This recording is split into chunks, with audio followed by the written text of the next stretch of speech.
La superación personal debe ser tarea de todos los días.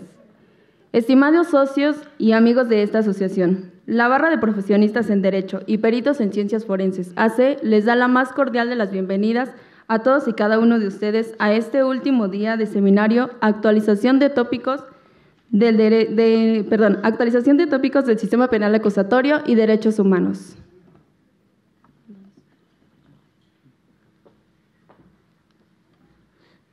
Compañeros, para informarles que hubo un pequeño cambio en nuestro programa por cuestiones de compromisos académicos. Sin embargo, todos los temas serán abordados en las mesas que a continuación serán previstas. Seguimos con la 9ª mesa de exposición y para tal efecto, esta barra tiene el honor de contar con grandes expositores que integran la misma.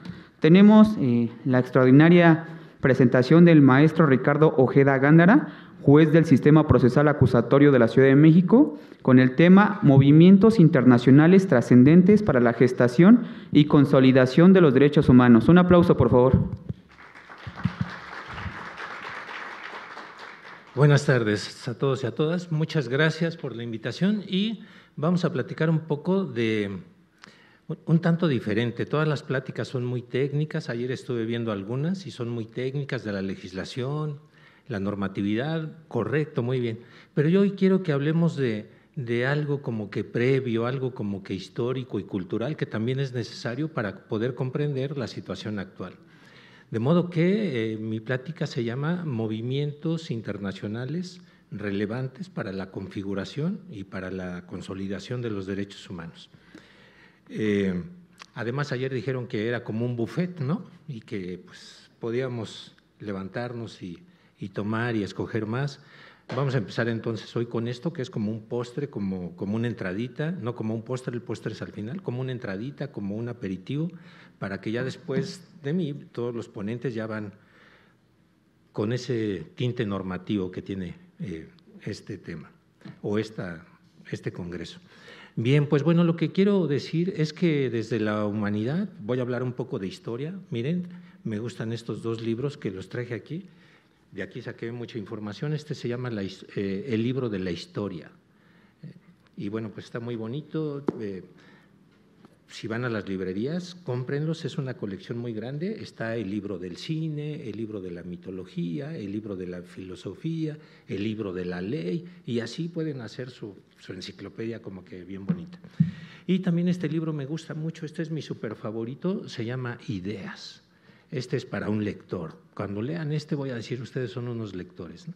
Y es la historia, pero no de las guerras, no de los reyes, es la historia de las ideas, desde la aparición del hombre en el mundo, las ideas que han influido para que el mundo sea lo que actualmente es. Como el dinero es una idea, dice aquí, ¿no? La religión dice que es otra idea, el derecho es otra idea. Y gracias a eso y muchas cosas más es que ahora pues el mundo es así como lo tenemos. Entonces quiero hablar un poco de la historia. Y quiero decir que en la historia de la humanidad ha habido dos tendencias en el ser humano. Una que dice que nosotros somos los mejores, el más inteligente, el más fuerte, la más guapa, los mejores futbolistas, los campeones, así, ¿no? En lo individual y también en lo colectivo. Tenemos esas ideas de que siempre uno es mejor. Por ejemplo, en lo individual, pues hay campeonatos, hay torneos y siempre hay el campeón. Y, por ejemplo, los futbolistas, los mejores, pues los brasileños quizá, los argentinos y así.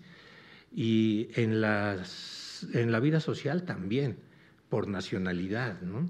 Y hay algunas naciones que piensan que son mejores que otras o unas razas que piensan que son superiores a otras. Y siempre ha habido la idea de los bárbaros. O sea, nosotros somos los mejores y todos los demás son bárbaros, son salvajes. Aquí, por ejemplo, cuando llegó la conquista a España se mandaban cartas diciendo que aquí los aztecas eran un pueblo salvaje, eran bárbaros.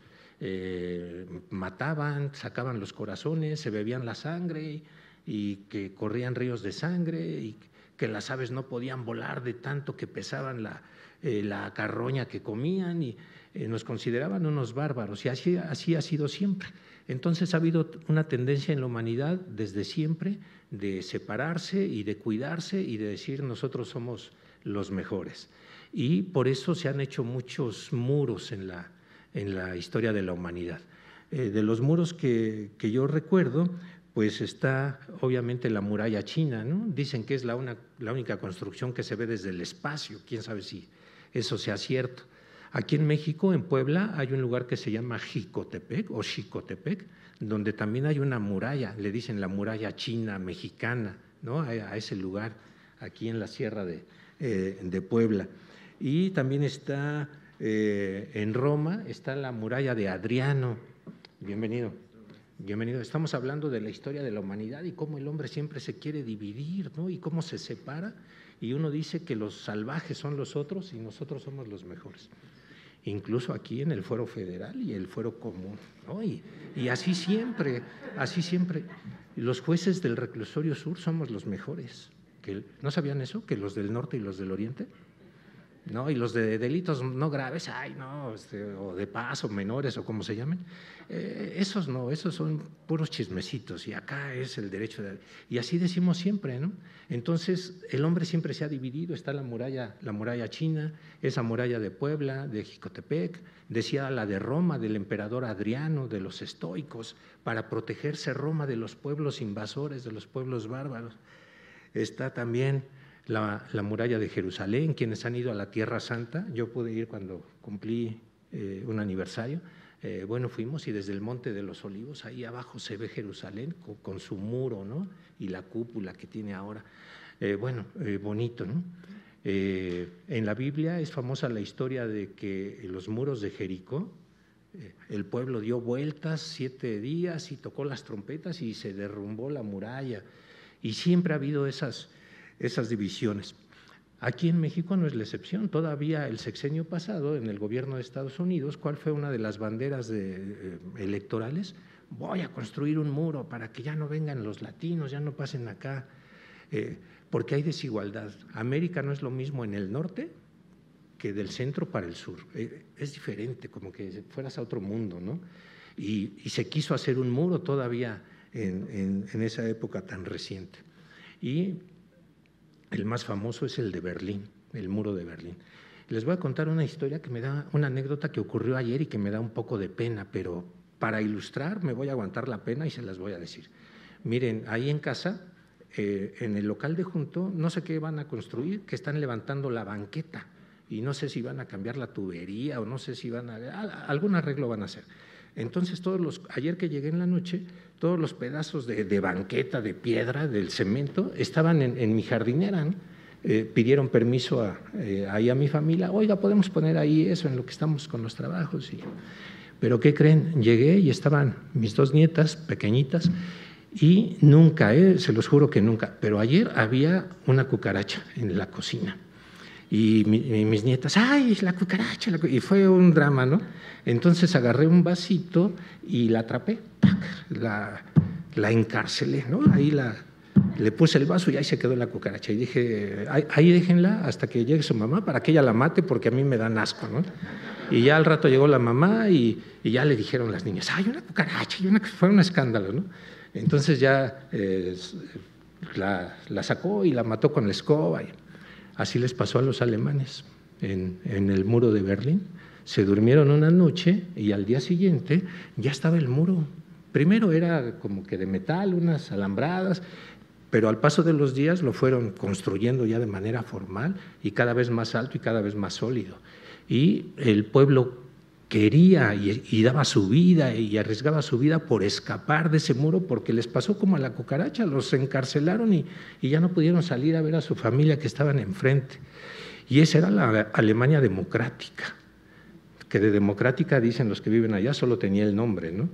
Y todo por hacer una competencia de ver cuál era el mejor sistema, socialista o comunista de aquel lado del muro o el de influencia capitalista de este lado. Construían un edificio alto de este lado y acá también de este lado lo querían hacer. Y siempre ha habido esa tendencia de separar y de hacer muros. Tienen la canción de Pink Floyd famosa que se llama Otro ladrillo en la pared, ¿no? o la de los enanitos verdes que dice, estoy parado, ¿en dónde? En la muralla que divide. Muchas murallas en la historia de la humanidad. Bueno, esa es una tendencia de la humanidad, pero a la que yo voy, a la que me interesa, es a la importante para nosotros, ¿no? Que somos juristas y que pues, nos interesan los derechos humanos. La otra tendencia es decir que eso es incorrecto. Y en esa otra tendencia en la historia de la humanidad empezaron a surgir ideas, y la primera idea fue la del justnaturalismo, y decir, no, aquí entramos a ese debate que si los derechos humanos, la corriente positiva o la naturalista, la positiva es lo que está regulado, lo que está legislado, la ley te reconoce estos derechos, y la justnaturalista, no, tú tienes estos derechos. La justpositivista, te otorgo estos derechos, te doy estos derechos, yo te los doy. Y es muy diferente a que ya los tienes de antemano. Me gusta este cuaderno que tengo aquí porque tiene una frase que dice, un derecho no es algo que alguien te da, al contrario, es algo que nadie te puede quitar. O sea, la corriente adecuada me parece que es la justnaturalista. Los derechos humanos son pre-Estado, son antes de que venga el Estado y antes de que venga la ley a reconocérnoslos, ya los tenemos por el simple hecho de haber nacido, por el simple hecho de vivir, por el solo hecho de ser humanos. Esa es la primera idea que empezó a gestarse y empezar a decir que todos somos ciudadanos del mundo. En Roma se dijo que era una ciudad cosmopolita. Cosmo, el universo, el cosmos, polis, la ciudad, los ciudadanos. Entonces, cuando decimos que un lugar es cosmopolita, es que somos ciudadanos de todo el mundo. Yo tengo una hija que ya tiene algún tiempo viviendo en Canadá, y hace poco que la vi me dijo, no, papá, a mí yo con orgullo siempre digo que nací en México, pero yo soy ciudadana del mundo. Quiero ir acá y quiero ir allá, y me gusta eso, ¿no? Cosmopolitas, ciudadanos del mundo. Entonces, somos parte de un todo universal. Formamos pues una sola entidad. ¿Han leído ese libro de Ernesto Hemingway que se llama ¿Por quién doblan las campanas? O sea, alguien murió y están sonando las campanas y la gente pregunta, oye, ¿quién se murió? Y dice una frase del libro, no preguntes por quién doblan las campanas, están doblando por ti, porque como seres humanos estamos implicados en la condición humana. Cuando alguien muere es como si un pedazo de Europa fuera arrancado por el aluvión, por el mar y se lo llevara, y toda Europa se disminuye, no solamente esa pequeña parte, toda Europa se disminuye. Así es, cuando alguien muere, no preguntes por quién doblan las campanas, se están doblando por ti, porque estamos implicados en la condición humana, ¿no? Entonces, eso es lo que dice este justnaturalismo, ¿no?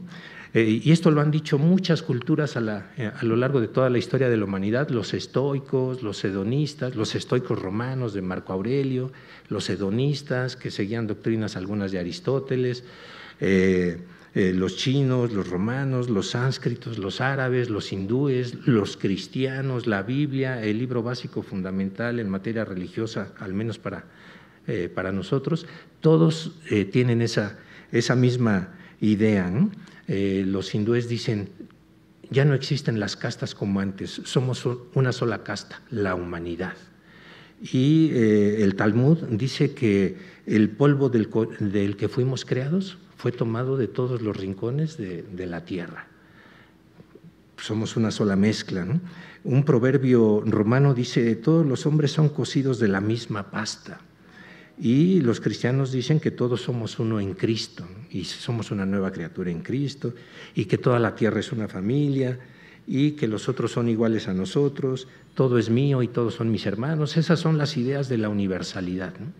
Y ahí hay una canción, a mí me gusta a veces en las clases meter canciones y películas, hay una canción de Sting, que era del grupo Police, que se llama Los Rusos, y en esa canción dice que todos somos la misma biología, aunque no compartamos la misma ideología, y que tan somos la misma biología que también los rusos quieren a sus niños rusos. Quizá en otros lugares no quiera uno a los niños rusos, pero dice, los rusos quieren a sus hijos rusos. ¿Por qué? Porque somos los mismos, porque no hay división, ¿no? Hay otro grupo flamenco, español, gitanos, ¿no?, que se llama Navajita Platea, así se llama, Navajita Platea. Tienen una canción que se llama Los Mestizos y dice que todos somos mestizos, unos menos y otros más, pero todos somos producto de una mezcla, ¿no? ¿Alguien de ustedes, sus ascendientes, padres, abuelos, no sé, no son mexicanos? ¿Habrá alguien aquí? ¿Sí o no? ¿O todos somos mexicanísimos al 100%? Así es, entonces todos somos ciudadanos del mundo y ya es difícil encontrar una distinción, todos estamos mezclados y somos la misma situación. Y bueno, pues esta primera idea, la universalidad, es la base de los derechos humanos. La primera gran idea es la universalidad y de ahí obviamente después va a venir la igualdad entre todos nosotros, ¿no? Esa es la primera gran idea, la dice San Agustín, la dice Santo Tomás de Aquino, ya después en tiempos más adelante, los sofistas, seguidores de doctrinas griegas, dicen que toda casta y que toda aristocracia es imaginaria, que eso no es cierto, eso es una invención, eso es una creación. Cuando antes los gobernantes decían que eran puestos por Dios y que eran de sangre azul, eso es falso y eso fue una mentira desde siempre, ¿no? Toda casta es originaria. La misma Biblia, libro básico religioso para mucha parte de la humanidad, fue dedicada al pueblo judío, pero después llegó el apóstol Pablo y ¡wow! El apóstol Pablo escribió como la tercera parte de la Biblia y dijo, ya no hay judíos, ni griegos, ni hombres, ni mujeres, ya todos somos uno en Cristo. Y aquí ya están incluidos todos los gentiles. O sea, los gentiles eran los que no eran judíos. Los griegos no querían a los que no hablaban griego porque ellos eran cultos y así. Entonces, ante esa tendencia egoísta y de supremacía y de separación que antes dijimos, surge en la humanidad desde el principio de los tiempos también esta primera gran idea, la universalidad de los derechos humanos. Y luego viene una segunda idea, la universalidad. La segunda idea es el justnaturalismo, que ya estaba diciendo hace rato también, lo enuncié, el justnaturalismo, y ahí empieza a decirse entonces que en todos nosotros, de la nacionalidad que seas, del lugar que seamos, nuestros padres, nuestra economía, todo eso es independiente, ninguna discriminación, como lo dice el primero de la Constitución también, nada de eso importa, todos somos exactamente iguales. Y se han hecho estudios también en las universidades últimamente y han llegado a esa conclusión. Todos somos exactamente iguales y tenemos la misma naturaleza y tenemos algo de sagrado en nuestra vida, en nuestro ser. ¿Saben por qué el homicidio se castiga en todas, absolutamente en todas las legislaciones del mundo?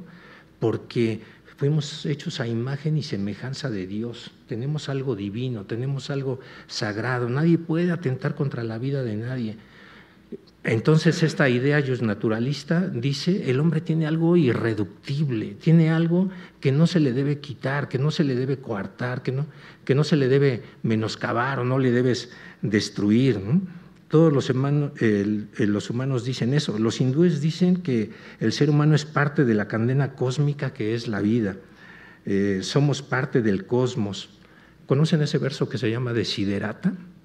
Dice, tú eres una criatura del universo, no menos que el cielo ni las estrellas. Eres una criatura del universo, tienes derecho a existir.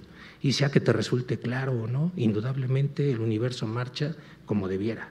Por eso debes estar en paz con Dios, etcétera, etcétera. Me la sé completa, pero no se trata de decirla aquí, ¿no? Marco Aurelio decía, gran romano estoico, ¿se acuerdan del gladiador cuando le preguntan cómo te llamas? Máximo Décimo Meridio, comandante de los ejércitos del norte, fiel soldado de Marco Aurelio, ¿no? De ese Marco Aurelio digo, ¿no? Marco Aurelio decía que todos los hombres tenemos el deber de reducir la crueldad y buscar la felicidad y la armonía con los demás. Eso decía Marco Aurelio, que es obligación de todos nosotros reducir la crueldad y vivir en armonía y en familia y fomentar la amistad. Entonces, el hombre tiene en esa naturaleza humana, tiene algo en su esencia que se llama la dignidad. Y todas las personas lo han buscado. Miren, traje este libro, Víctor Frankl, El hombre en busca de sentido. Él estuvo en un campo de concentración en la época de la Guerra Mundial y lo redujeron a las condiciones que ya sabemos que había en esos lugares. Mala alimentación, sin higiene, sin limpieza, sin nada, eran cosas, eran esclavos, no eran tratados como personas, eran como bestias, eran como a que se murieran, no importaba, solo trabajaban y cuando ya no podían trabajar más, entonces los eliminaban. Pero él, en este libro, él era un psicólogo y se había casado recién antes de que se lo llevaran allá a ese lugar, y siempre dice que en las condiciones pésimas en las que te puedas encontrar, en medio del caos, en medio de la angustia, donde parece que no tienes esperanza, siempre tu vida debe tener un sentido. Y esa es la dignidad del hombre, ¿no? Que no se puede reducir, que no se puede resquebrajar, que no puede agotarse, ¿no? Y siempre hay que aspirar a lo mejor, aún en medio del caos, dicen, ¿no? Y hay que lograr la felicidad. Eso dicen los hedonistas, discípulos de Aristóteles. El hombre siempre busca la felicidad y todos nosotros tenemos derecho a buscar la felicidad y a encontrarla. Y ahora que ya existen los estados establecidos, el Estado tiene también esa función, no nada más el bien común, la seguridad, la justicia, sino buscar lo máximo para que tengamos el pleno desarrollo de nuestra personalidad y que podamos alcanzar también nuestras metas y nuestra felicidad en la forma que cada quien la considere. Kant, el duro de los alemanes, Kant, él decía que siempre debes de vivir como si estuvieras en el reino de los fines. O sea, a lo mejor yo no estoy en el Foro Federal, pero me tengo que comportar como si estuviera en el reino de los fines. No es lo mismo ir a una agencia del Ministerio Público en Ecatepec o en Ciudad Neza o no sé dónde, dicen que ahí te tratan muy feo y que cuando vienes a estos edificios tan bonitos, federales, los magistrados y los ministros te tratan con una educación. Mariana Lima, conocen el caso de Mariana Lima, ¿no? Sí lo conocen, obviamente, ¿no? Fue víctima de un feminicidio, el esposo era policía judicial, como antes se le decía, en el Estado de México, manipuló la escena del crimen y toda la investigación y finalmente logró pues, el no ejercicio de la pretensión punitiva, que antes le decíamos la acción penal. La mamá de Mariana Lima no se quedó satisfecha, reinició todo, vino a la corte y dijo, ¿qué diferencia venir a la corte que ir a las agencias del Ministerio Público? Entonces, bueno, sí hay una diferencia, pero nosotros debemos comportarnos como si estuviéramos en el reino de los fines, siempre bien, siempre lo correcto, siempre lo máximo, siempre lo mejor, dando lo mejor y lo máximo con lo poco que podamos tener en la cuestión que desempeñamos. Entonces, bueno, pues aquí en tu mente, por esa dignidad, en tu mente solamente tú debes mandar y en tu espíritu también nadie debe interferir.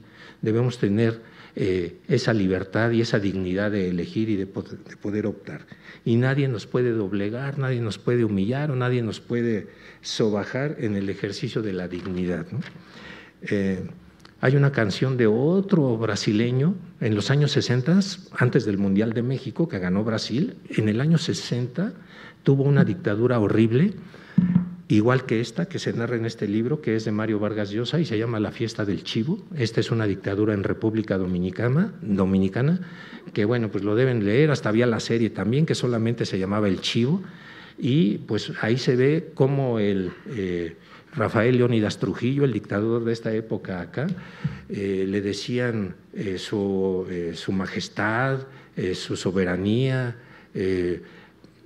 y bueno, no se los quiero contar porque hacía cosas horribles y con un abuso absoluto. Y bueno, así en Brasil también en los años 60 tenían una dictadura, pero hay un cantante que se llama Chico Buarque, y ahí busquen una canción que se llama A pesar de usted, y parecía que era una canción de amor, que era una canción de noviecitos, y logró que la pusieran en el radio y se tocaba mucho, pero en realidad era una crítica contra el gobierno y más o menos la letra dice, a pesar de usted, mañana habrá otro día, y es con ritmo de samba.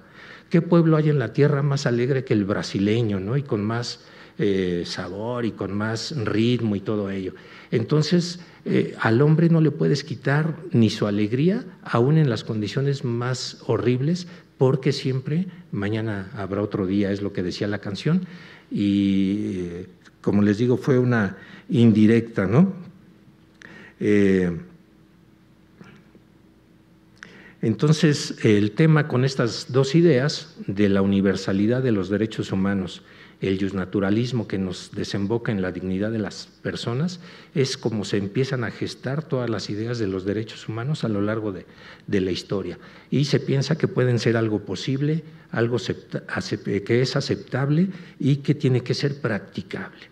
Y en esa lucha todavía estamos, ¿no?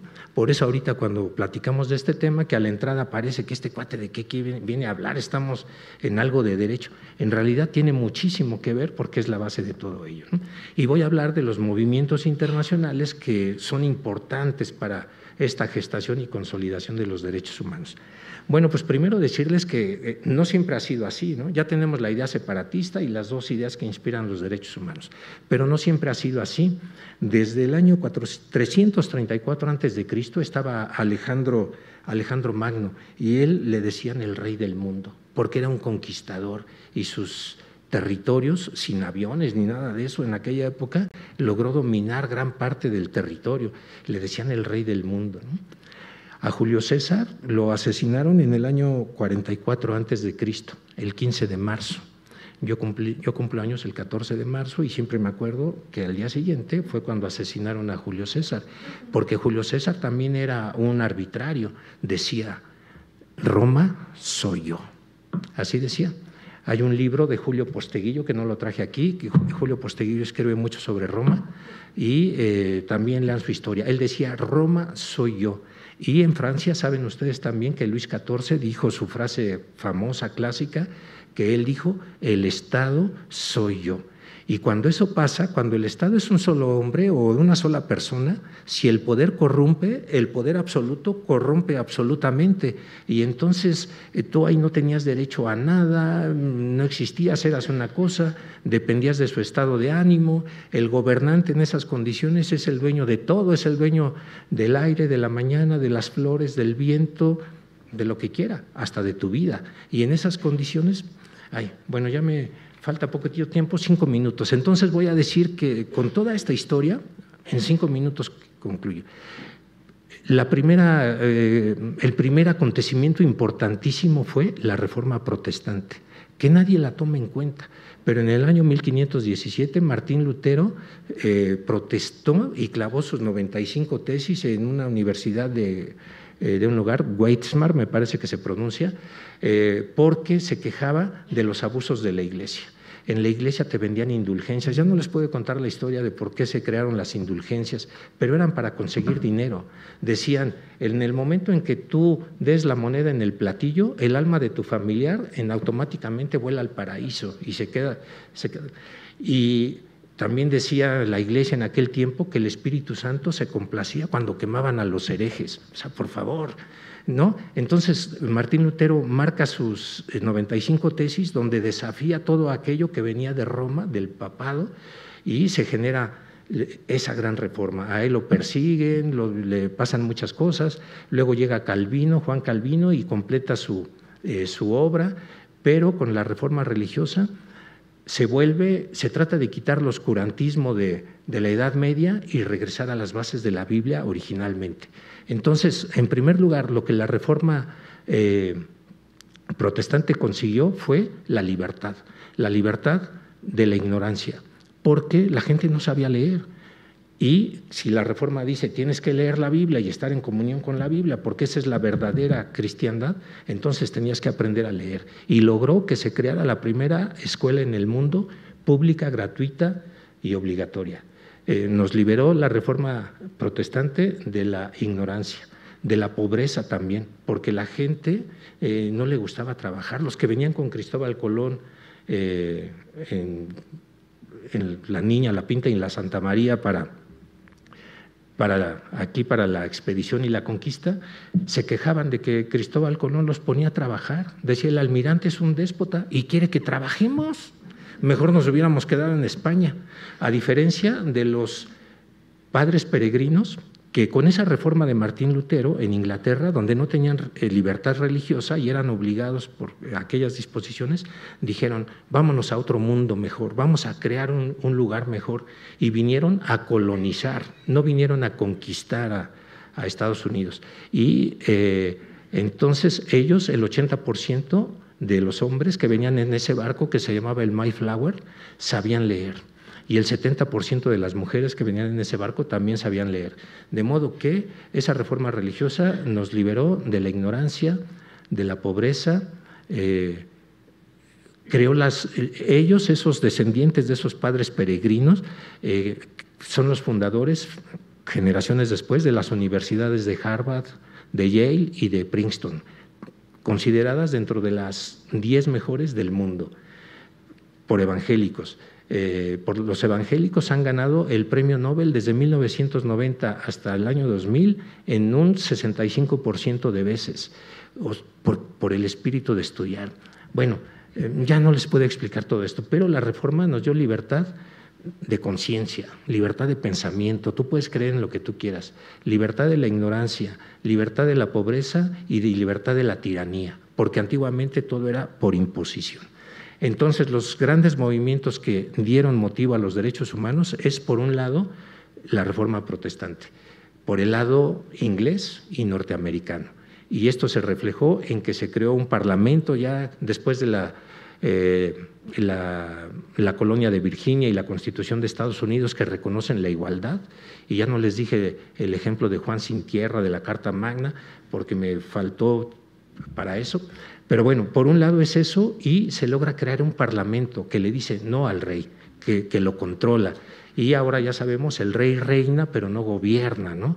Entonces, a través de esa reforma protestante y la creación del parlamento, se le quita poder al rey, ese poder absoluto que antes tenía. Ese fue un camino. Y el otro camino fue, como ya saben, la Revolución Francesa. La Revolución Francesa, que tuvo muchos autores, muchos personajes. Voltaire decía, yo puedo no estar de acuerdo contigo, pero daría mi vida por defender mi vida a que digas lo que quieres decir. Diderot dijo, el conocimiento es el que nos hace libres y vamos a escribir la enciclopedia. Al fin ya se inventó la imprenta, vamos a escribir la enciclopedia para que el hombre sea libre. Rousseau dijo, esto no puede ser así, no es el Estado, soy yo, tiene que haber un control, tiene que haber, eso lo dijo Montesquieu, tiene que haber una división de poderes que hasta la fecha tenemos, y donde el poder no lo tenga ni una sola persona ni una sola institución, y de ahí vienen todas las contralorías y todas las fiscalías y todas las cosas de ese estilo, surgen de ahí y le quitan el poder absoluto al rey, y ahora hay la división. A los jueces, ¿qué nos toca? Pues bueno, dice ahí Montesquieu que el juez lo único que es la voz que pronuncia las palabras que salen de la boca de la ley. Eso dice Montesquieu. Es el juez boca de la ley, ¿no? Actualmente el juez debe ser teleólogo, debe buscar el sentido de la interpretación de las normas, etcétera. Ha evolucionado también, pero eso le quita la autoridad al rey. Y también el otro gran pensador de ahí es Juan Jacobo Rousseau, el contrato social, las reglas para saber cómo va a funcionar la vida, la sociedad. Y esos son los dos movimientos fundamentales, la Reforma, Inglaterra, Estados Unidos, otra vez Inglaterra, y la Revolución Francesa, donde surge todo el tema de los derechos humanos. Nos falta más desarrollo todavía, ¿no? Y falta todavía el tema de las mujeres, porque la Revolución Francesa tuvo como origen la Declaración de los Derechos del Hombre y del Ciudadano. Tuvo que venir un caos en el siglo XIX, XX, y la pérdida de la razón, que es lo que la Revolución Francesa pugnaba, que fueron las guerras mundiales, que mataron a más de 70 millones de personas, para después la ONU volverse a integrar y decir que esa declaración que ya estaba, ahora se volvía la Declaración Universal de los Derechos Humanos. Y de ahí todavía falta el tema de las mujeres, que nos van a hablar más adelante de ello, pero bueno, lean, documentense, vean a estos personajes que cité, a estos personajes que dije, y nos vamos a dar cuenta cómo son grandemente importantes, y cómo nosotros, que ahora tenemos todo tan fácil, tenemos la reforma constitucional del artículo 1, tan bonito para hacer efectivos y practicables los derechos humanos, que es una lástima que todavía tenga que andar la gente sufriendo y buscando, por una voz que los escuche en su búsqueda de la justicia, cuando lo podemos hacer de una manera tan sencilla y con un poco de conciencia. Bueno, me excedí unos poquititos minutos, discúlpeme por favor. En el tiempo, pues a veces no lo podemos manejar a nuestro antojo, ¿verdad? Pero bueno, muchas gracias por la invitación y pues escuchamos la siguiente ponencia.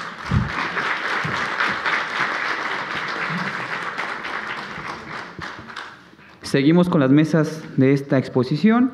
Actualmente tenemos al maestro Carlos Alberto Araiza Arregué, quien es magistrado adscrito al Sexto Tribunal Colegiado en Materia Administrativa del Primer Circuito, con el tema Justiciabilidad mediante amparo de actos emitidos por los órganos reguladores coordinados en materia energética.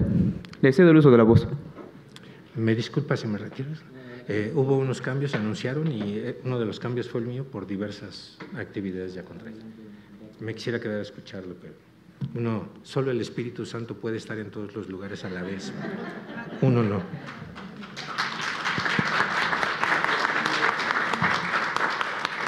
Éxito.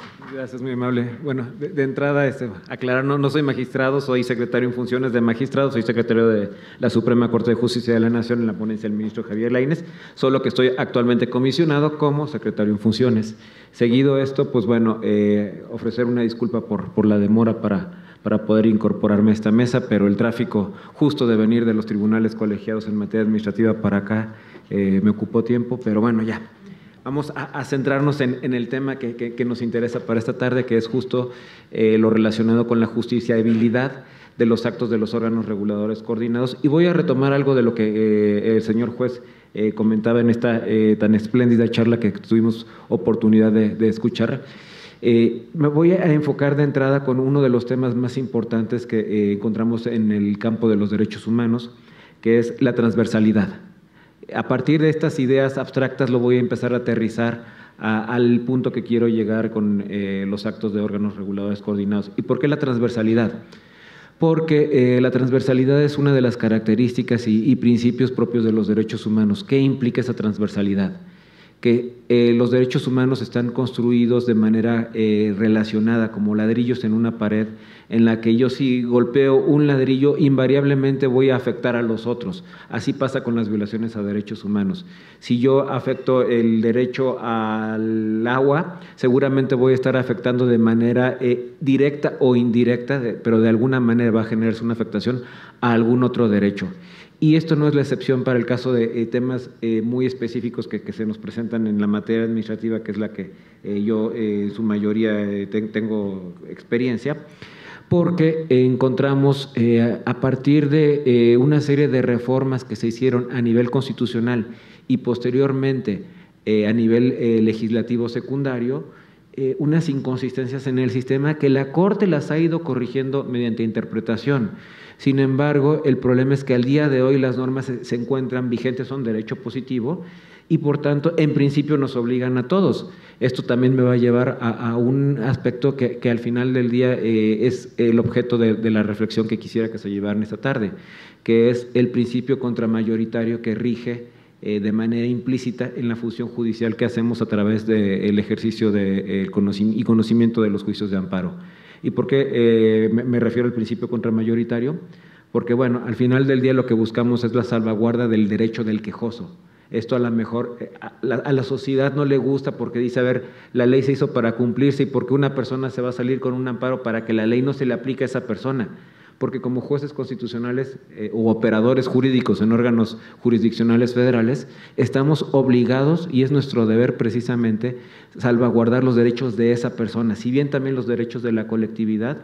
Al final del día, el juicio de amparo por el principio de instancia de parte nos obliga a vigilar los derechos de la persona en lo individual cuando esa persona promueve un juicio y nos evidencia que una norma resulta inconstitucional.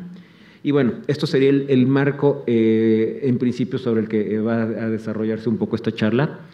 Ya en el contenido sustancial de la charla, bueno, les comentaba que esto de la problemática que hemos encontrado en materia de órganos reguladores coordinados deriva en concreto de lo previsto en el artículo 28 constitucional, ¿Qué establece el artículo 28 constitucional? En una primera parte, y en lo que nos interesa, establece que el Poder Ejecutivo contará con los órganos reguladores coordinados en materia energética, denominados Comisión Nacional de Hidrocarburos y Comisión Reguladora de Energía, en los términos que determine la ley. Encontramos entonces a nivel constitucional ya la previsión de que va a haber 2 órganos reguladores coordinados en materia energética y una facultad para el que el legislador secundario desarrolle la ley que se le aplica a estos órganos. Y eso sería, en principio, el fundamento de este tipo de órganos reguladores coordinados. En contrapartida, en el mismo artículo 28 constitucional, párrafos más adelante, porque es un artículo demasiado largo en la actualidad, vamos a encontrar otro tipo de órganos cuya naturaleza es totalmente distinta. La naturaleza de estos órganos, como nos lo redacta el mismo constituyente, nos dice: el Poder Ejecutivo contará, y entonces esto ya de entrada nos hace que los órganos reguladores coordinados estén inmersos en la esfera del Poder Ejecutivo. Es administración pública federal, descentralizada para estatal, pero administración pública federal. En contrapartida, les decía, más adelante el artículo 28 dispone que hay otro tipo de órganos que conocemos en la práctica y en la teoría como órganos constitucionales autónomos. Aquí de manera destacada se encuentran en el artículo 28 2 que me parecen fundamentales para el funcionamiento del Estado mexicano en la actualidad. Uno de ellos es la Comisión Federal de Competencia Económica y el otro es el Instituto Federal de Telecomunicaciones. Son autónomos en la medida en la que no pertenecen, no están relacionados jerárquicamente ni con vinculación alguna hacia los poderes constituidos, legislativo, ejecutivo y judicial. Y en esta misma regulación constitucional, para estos órganos constitucionales autónomos, encontramos una regla que, al menos como operadores jurídicos y juzgadores en materia de amparo, nos resulta sumamente interesante. La misma Constitución dispone que los actos, omisiones y normas generales de la Comisión Federal de Competencia Económica y del Instituto Federal de Telecomunicaciones podrán ser impugnados únicamente mediante juicio de amparo indirecto y no serán objeto de suspensión. Fíjense, a nivel constitucional, en un artículo que no regula lo relacionado con el juicio de amparo, como serían los artículos 103 y 107, ya hay una disposición expresa que dice: este tipo de actos solo son justiciables a través del juicio de amparo indirecto, y establece incluso una regla específica para la suspensión de este tipo de actos, porque nos dice el mismo artículo 28, solamente en los casos en que la Comisión Federal de Competencia Económica imponga multas o la desincorporación de activos, derechos, partes sociales o acciones, estas se ejecutarán hasta que se resuelva el juicio de amparo que en su caso se promueva. Entonces, encontramos que la regulación de amparo no está únicamente prevista en estos artículos 103 y 107 como tradicionalmente se nos ha hecho ver. La ley de amparo, pues sabemos que es reglamentaria de estos 2 artículos. Encontramos una regulación también específica para actos de ciertas autoridades en el artículo 28, pero estas autoridades, insisto, son por su naturaleza órganos constitucionales autónomos, siendo que el mismo artículo establece otro tipo de órganos que denomina la Constitución órganos reguladores coordinados en materia energética. Pues bueno, me regreso a estos primeros órganos. Les decía que el constituyente habilita al legislador para que desarrolle una ley en la que prevea todo lo relacionado con estos órganos, y así es como surge a la vida jurídica la ley de órganos reguladores coordinados en materia energética.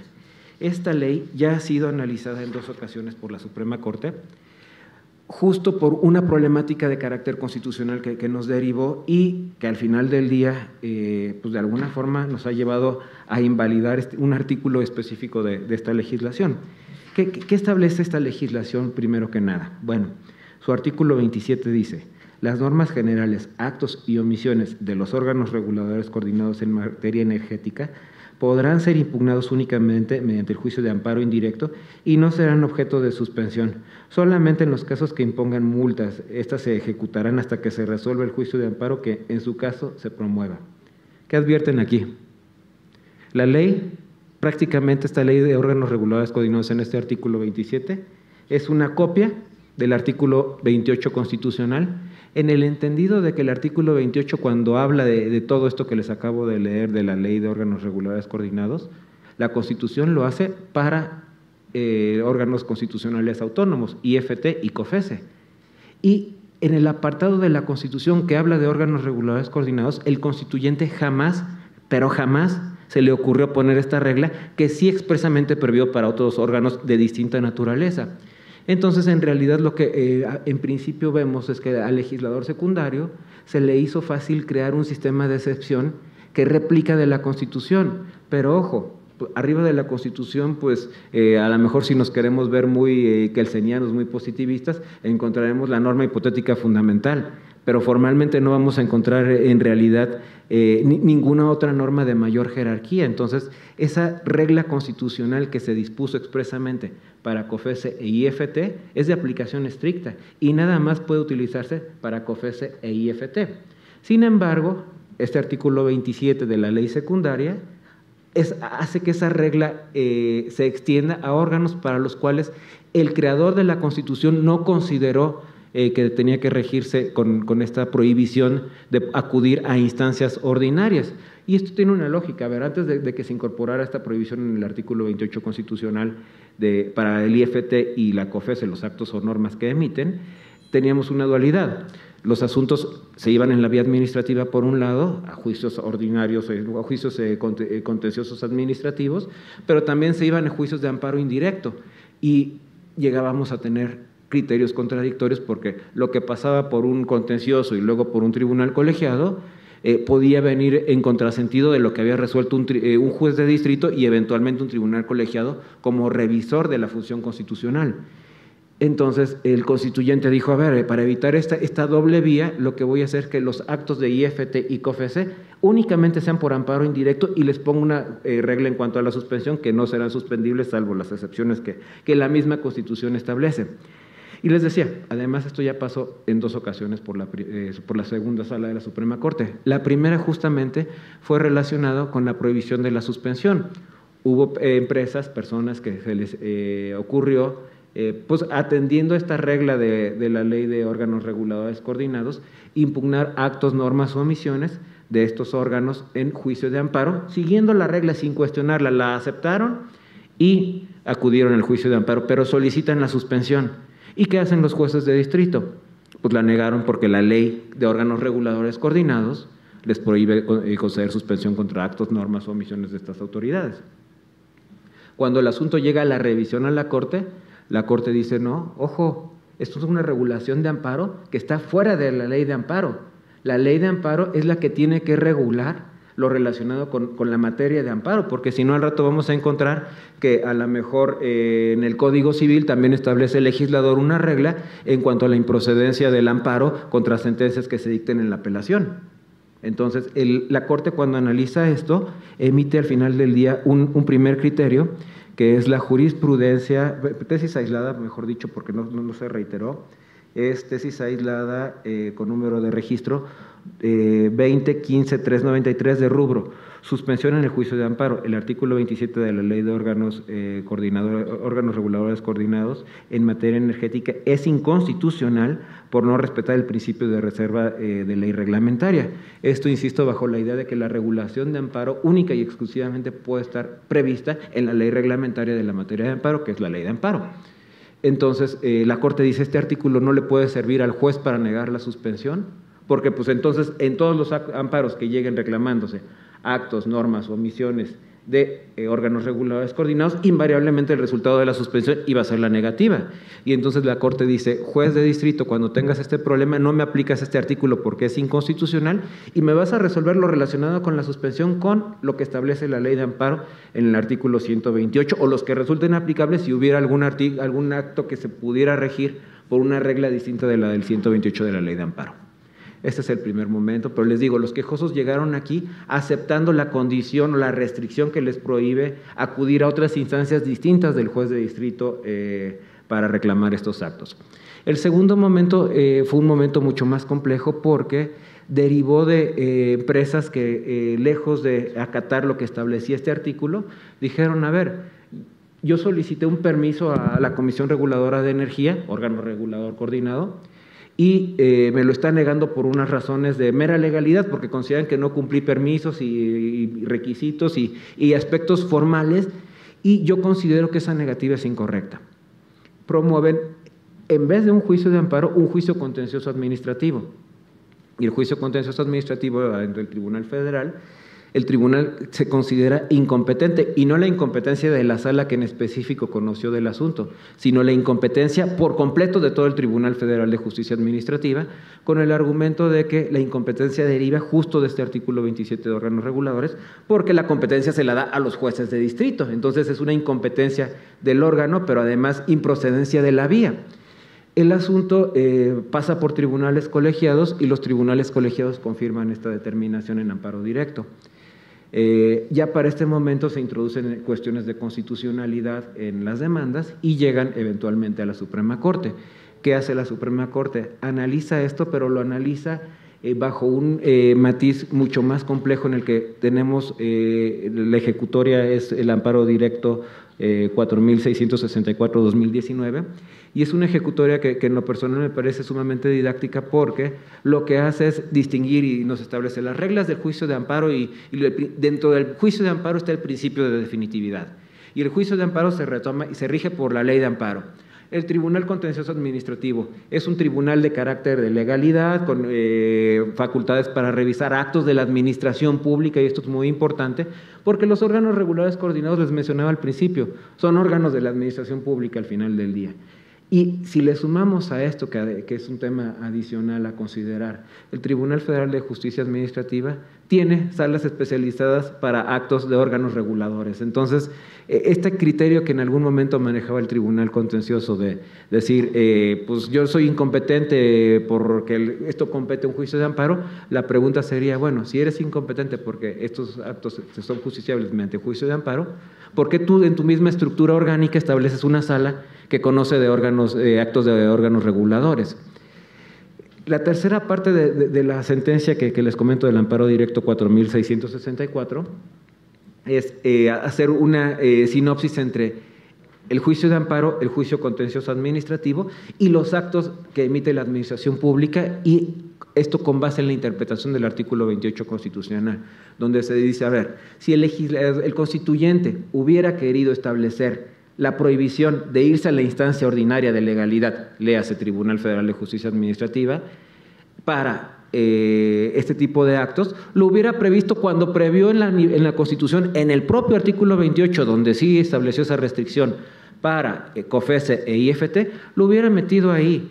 Si el legislador secundario, cuando diseña el Tribunal Federal de Justicia Administrativa, hubiera querido que esto tampoco fuera justiciable, sino por virtud del amparo únicamente, no se hubieran creado salas especializadas para actos de órganos reguladores.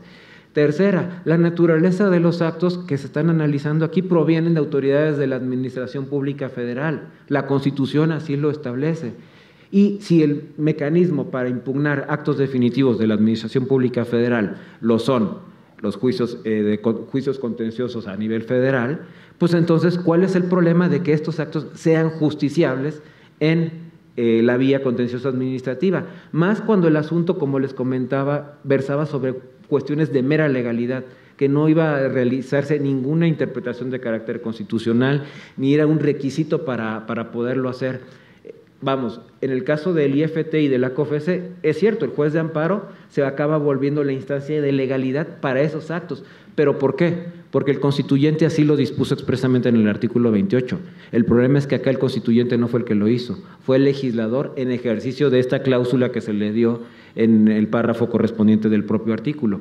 Y bueno, esto al final del día, ¿en qué repercutió? La Corte emite ahora sí una jurisprudencia por reiteración, es la jurisprudencia 43-2020, que su rubro es órganos reguladores coordinados en materia energética. El artículo 27 de la ley que los regula, al establecer una excepción adicional al principio de definitividad que rige al juicio de amparo, vulnera el principio de supremacía constitucional.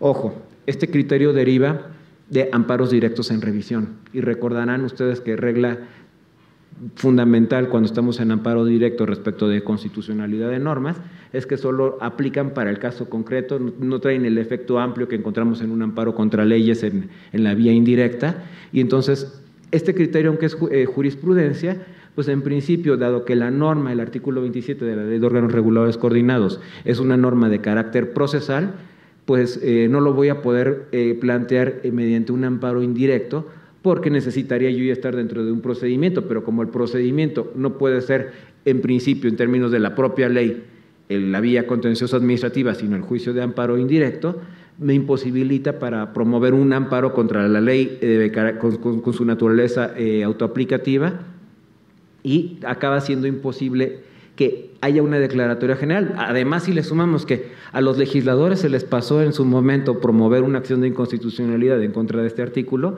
pues como justiciables, quien se dedica a este sector, pues prácticamente se encuentra condicionado a promover el juicio de amparo indirecto, aunque el asunto traiga puras cuestiones de legalidad.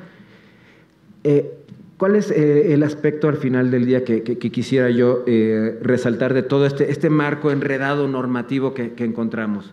Les decía, el tema de la transversalidad. ¿Por qué es la transversalidad al final? Ya la Corte estableció el principio de reserva de ley cuando analizó la suspensión en la primera ejecutoria.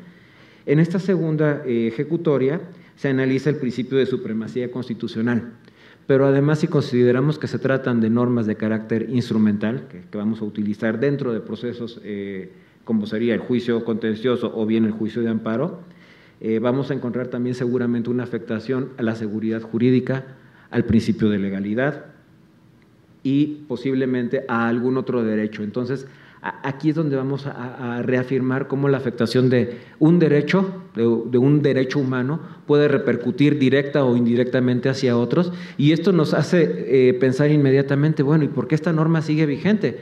Les decía, porque no hubo acción de inconstitucionalidad, porque por ser una norma procesal que se impugnó en esta última etapa con motivo de la aplicación que surgió dentro de los juicios contenciosos que se consideraron tramitados de manera indebida, pues no pudo tener un mayor alcance, pero tiene alguna solución, y ese es al punto al que quería llegar yo. Creo que al final del día este tipo de cuestiones de carácter procesal, que a lo mejor al final de nuestro día parece muy complicado, porque diríamos, bueno, pues la norma ya está ahí y vamos a tenerlo que ir a ver caso por caso, va a depender mucho también de una herramienta que nos trajo la reforma de 2011 en general a los juzgadores, y que, bueno, la Corte ya también ha sido muy insistente en recurrir a su uso, y el deber que tenemos como operadores jurídicos, el velar por la protección y el respeto de los derechos humanos. ¿Y esto a qué me refiero? Pues en el control difuso. El control difuso es una herramienta de la que podemos hacer uso todos los juzgadores, nos lo pidan o no, porque precisamente esa es la característica. Nosotros podemos advertir que una norma es inconstitucional, y yo les diría, ante esta problemática que estoy tratando de hacer ver, el punto medular que me parece que puede llevar a una solución es la inaplicación que pueden realizar los tribunales de lo contencioso administrativo, en concreto el Tribunal Federal de Justicia Administrativa. ¿Por qué? Porque cuando llegue otro grupo de empresas o de gobernados diciendo, oye, vengo a la vía contenciosa y no a la vía de amparo como me establece la ley, te pido que me inapliques este artículo con base en los precedentes de la Suprema Corte, que si bien no me resultan benéficos porque yo no fui el quejoso y no se declaró la invalidez de la norma, al final del día tú puedes decretar la inaplicación a este caso concreto para que yo no me tenga que ir a la instancia de amparo, porque además, ¿para qué voy a ir a darle lata a un juez de distrito con este tipo de actos, cuando lo que se va a analizar es totalmente de legalidad? Si la negativa por la que me rechazaron el permiso fue correcta o no. ¿Para qué le estoy quitando tiempo a un juez de distrito que va a tener cuestiones de violaciones de derechos humanos mucho más graves, que va a tener privaciones de la libertad, de mil cosas, cuando esto lo puede ver la sede de lo contencioso administrativo, el Tribunal Fiscal? Entonces, creo que aquí va a ser un ejercicio y que los jueces, los magistrados de las salas del Tribunal Federal de Justicia Fiscal y Administrativa asuman este compromiso y deber constitucional, porque no solo es un compromiso social, es el compromiso constitucional de aplicar lo que establece el artículo primero, ejercer el control difuso de convencionalidad o de constitucionalidad en este caso, y a partir de eso inaplicar la norma y darle al justiciable la posibilidad de que sus derechos, para que pueda defenderse en aspectos de mera legalidad, sean válidamente ejercidos en la instancia de legalidad correspondiente, y si no, eventualmente subir a una instancia constitucional, pero ya en un amparo o casación. Entonces, les decía, la finalidad de esta plática sobre todo es hacerles ver esta transversalidad, cómo puede, moviéndose una ficha del tablero, afectar a los otros derechos. Segunda, la obligación que va a tener el órgano impartidor de justicia en la sede administrativa de inaplicar y de ejercer el control difuso, inaplicar una norma y de ejercer el control difuso de convencionalidad. Y al final del día esto también nos afecta como juzgadores federales en materia de amparo por la cuestión del compromiso que tenemos con el principio contramayoritario, que también les mencioné al principio de la charla, porque lo que tenemos como operadores jurídicos en estas instancias que velar es no por, si bien la norma buscaba una finalidad a lo mejor muy válida y que iba a beneficiar a la colectividad, no menos cierto es que esa norma, a la hora de que se implementa, genera una afectación a ese particular en concreto. Porque además, en el supuesto de este asunto que les menciono que subió y que generó este segundo criterio en la Suprema Corte, el no haberse hecho así, hubiéramos acabado negándole a estas personas la posibilidad de que acudieran a alguna instancia judicial, porque ya para promover el juicio de amparo que el artículo 27 los obligaba a promover, ya cuando el Tribunal Fiscal se declaró incompetente, prácticamente ya se le habían pasado los plazos para irse al amparo indirecto. Entonces, si la Corte no ha asumido ese compromiso de atender el principio contramayoritario y respetar el derecho de esa persona frente a la decisión que iba a ser muy criticada socialmente, ese grupo de personas hubieran quedado sin la posibilidad de tener un acceso real y efectivo a un órgano que les resolviera la problemática que pensaban plantear y que al final del día, pues esperemos, al menos ya tenían el caminito, pero que no se quedan sin la posibilidad de, como aquí lo encontramos en todos los tribunales, que haya un tribunal que los escuche y resuelva el asunto que están solicitando sea analizado. Les agradezco su participación, su asistencia y pues que tengan muy buena tarde.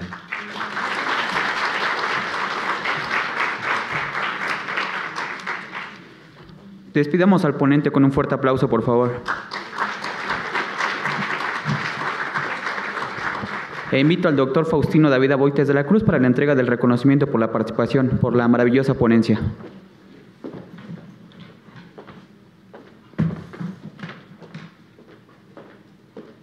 Muchísimas gracias.